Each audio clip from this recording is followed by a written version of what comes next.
Hello and welcome to another episode of Beer Man's No Bull Beer Reviews. Today I have another beer to review from Fonta, Flora Brewing out of Morganton, North Carolina. This beer is called Grodziskie. It's just named after the style, pale ale. They didn't come up with that name, just like pale ale would be if it just said pale ale. But this, I guess it makes more sense for them to use it too because it's not a very common style. But I think a lot of people usually refer to these as Grotzers. It's a smoked wheat beer, Polish smoked wheat beer. That's usually what I've heard it called, but I've also heard this too. Anyways, like I said, it's from Fonta, Flora. That's their can, but it was a collaboration from Live Oak Brewing out of Austin, Texas. And I've done a couple reviews of Live Oak stuff here. Their lagers are awesome. So is Fonta, Flora. So I had no choice but to buy this. And I generally like this style too, so I was intrigued. It's also, this is one of the ultimate session beers. It's 3.2% ABV. So yeah, you'd have to drink a ton of these to get messed up. So it's definitely a nice lawnmower beer if you like this thing. So crack it. Also, I'm really excited. Anytime I get a chance to use my New Glarus Pilsner glass, and it's actually somewhat appropriate for the beer I'm drinking, I like to do that as well.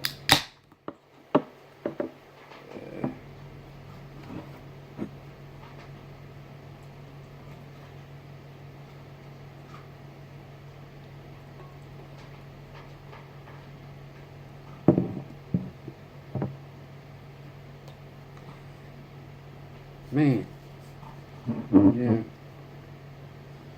Sometimes I think these glasses are bigger than they are because I thought for sure this whole pounder was going to fit in there apparently. So, as you can see, it pours a cloudy, I wouldn't say hazy, but a cloudy, very light color. I would say it's light straw. I mean, you can basically see through it down here, and it gets a little darker as it's thicker.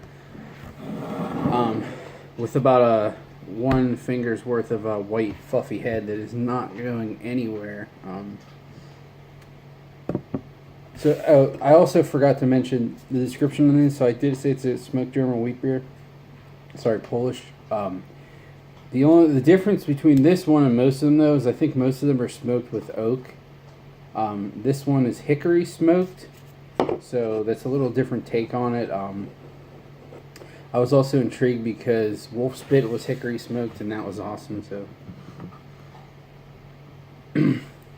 yeah. So this one is a little more campfirey smoke, and like almost like it's reminding me of like meaty smoke. But it's definitely noticeable, but it's not completely dominant in the beer.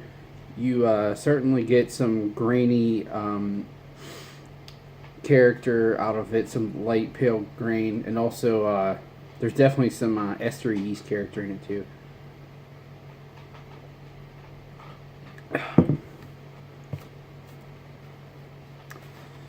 That is so refreshing. The smoke is biggest up front. I mean, it follows all the way through the taste. So I will say this isn't as smoky as like generally smoked beers like Sri Lanka and those kind of beers, or whatever it's called. But it's still definitely smoky. So I would say if you're smoked beers to a lot of people seem to be a really love or hate type thing. You either like them or you don't like them at all.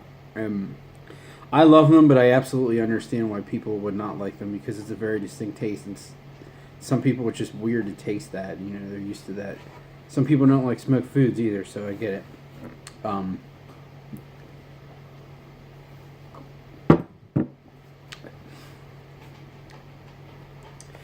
Yeah, the forefront is a very nice blend of like meaty smoke character, and slight like banana estery notes, and it's definitely grainy. The body is just incredibly light. It's incredibly light, but it's not watery. It's very, very flavorful. It's just very easy to very easy across the palate. Honestly, I haven't had one of these in a while, and this is definitely probably the best one I've ever had, to be honest. But I don't think I've ever had one that was just this easy to drink and had such a good integration of the smoke, but also a really good base wheat beer underneath. Um, a collaboration between these two guys, I honestly didn't expect anything less because they're both fantastic at making lagers.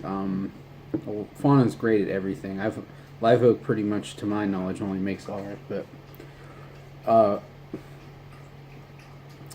yeah, this is really, really, really good. I was actually really intrigued because I think they did a collab with them at Live Oak and packaged it separately.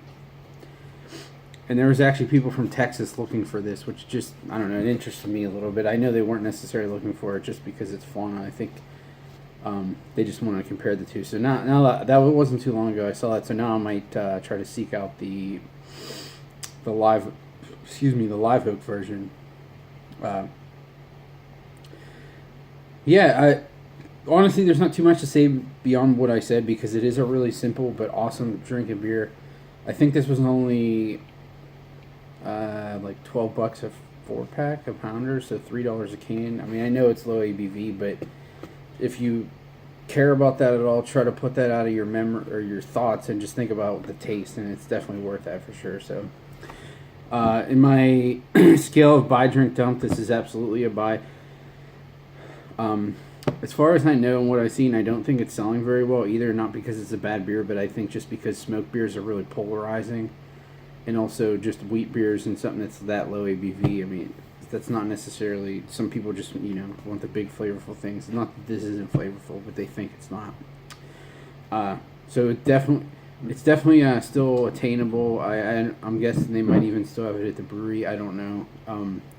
But I've seen it at the one bottle shop that's close to me who gets their stuff still has it, and I'm guessing they still have it down in Salud too. So if you see it around locally, if you live in the Charlotte or Asheville area, pick it up. If not, it's definitely worth trading for if you like this style of beer at all.